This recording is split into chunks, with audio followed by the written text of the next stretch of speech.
Հայաստանի ու հարևան Վրաստանի օրհներգերով ու հանդիսավորությամբ մեկնարկեց բռնցքամարտի միջազգային բաց առաջնությունը Քաջարանում։ 150 մարզիկներ երկու երկրների մասնագիտացված դպրոցներից ժամանել էին Լեռնագործների քաղաք հաղթողի կոչմանը արժանանալու համար։ Այս տարի եւս առաջնության անցկացման գործընթացին աջակցել է Քաջարան համայնքի ղեկավար Մանվել Փարամազյանը, իսկ ողջ ծախսը հոգացել Զանգեզուրի պղնձամոլիբդենային կոմբինատը։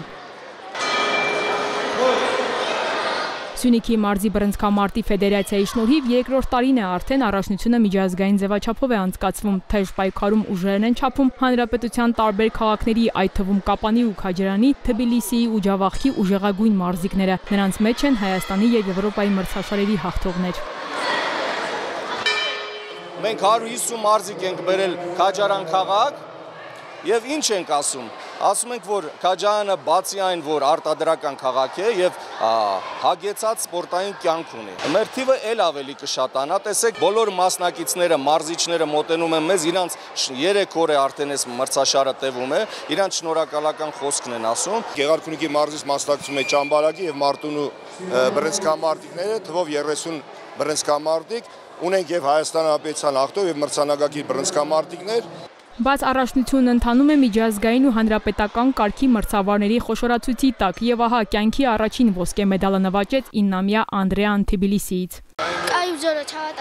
Շատ շնորհակալ եմ։ Շատ մեծ փորձառություն ստացա այս առաջնությանը։ Բոքսում կարևոր է կարգապահությունը, համարձակությունը եւ մնացած այլ որակներ, որ մարզիկը պիտի ունենա ինչ-որ հաջողության հասնելու համար։ ԱՊՀ երկրների եւ Վրաստանի չեմպիոն Էրիկ Պողոսյանը մի քանի տասնյակ սաների հետ Թբիլիսիից Քաջարան է հասել նաեւ տեղի փորձը մասնագիտական աչքով գնահատելու համար։ Շատ ուրախ ենք, էլի օրերն էլի կգանք անպայման ու շատ լավ մրցում է ու լավ է երեխեքը առաջ են գնում այս մրցումը։ Միշտ մասնակցում ենք մրցաշարին, տարեցտարի մրցման որակի մեջ տարբերությունը շատ է, երեխաները շատ մեծ բավականություն են ստանում մրցումներից։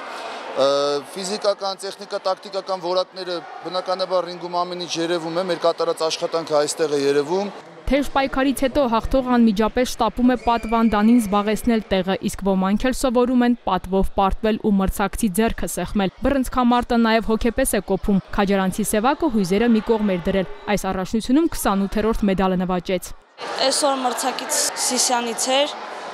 բոլորն ուժեղ են, բոլորն իրանց գտնելով լավ։ Շատ են սկսնակ բռնցքամարտիկները, ովքեր իրենց առաջի երկրորդ մենամարտ են անցկացնում, բնականաբար հաղթողները շատ կողքեվորվեն, ավելի կսիրահարվեն բռնցքամարտին, մարզիչները կհասկանան իրանց աշխատանքը հետագայում ինչպես կազմակերպեն, պարտություններից հետո դասեր կխաղեն, թե երեխաները, թե իրենց մարզիչները մեծ փորձ է տալիս, թե տեխնիկա-տակտիկական պատրաստվածության առումով, թե հոգեբանական պատրաստվածության առումով հիացած եմ ու շատ շնորհակալ եմ, որ հրավիրել են մեզ ու առիթ ենք ունեցել նման միջոցառմանը մասնակցելու։ Արցախցի 12-ամյա Արեն Աթաջանյանը Երևանն էր ներկայացնում ցանկալի արդյունքի հասնելու համար տրամադրվածությունը կարևոր է ասում է։ Այսօր ես հաղթական էի տրամադրված ու հաղթեցի։ Ընդունված կարգի համաձայն ռինգում ուժերը չափեցին նաև սկսնակները, չանտեսելով առաջնության երկու աղջնակներին։ Ամիսներ առաջ բացված Կապանի բռնցքամարտի մասնագիտացված դպրոց արդեն 60 երեխա է հաճախում, Քաջարանում 20։ Աշոտ Սադեղյանը մարզաձևի նկատմամբ հետաքրքրություն է նկատում։ Մեզ համար փորձի փոխանակում է։